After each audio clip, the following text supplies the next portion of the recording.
సృష్టి చూసారు ఎట్లా ఉందో? మిల్లీ సెకండ్స్ లో రక్తం ప్రవహిస్తున్నా సరే నరం ఎట్లా ఉంటుంది? దర్జాగా ఉంటుంది, నీట్ గా. దాన్ని మనం కదిలిస్తేనో డ్యామేజ్ చేస్తేనో తప్పితే భయం కదా ఇది. ఎంత భయంకరం!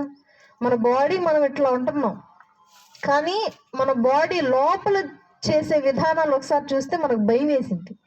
ఫుడ్ ఉంటుంది, తినగానే కడుపులో ఏం చేసిద్ది? యాసిడ్ని రిలీజ్ చేసిద్ది. ఆ యాసిడ్ చూస్తే ఎంత భయం వేసిద్దో, పచ్చగా ఉంటుంది అది.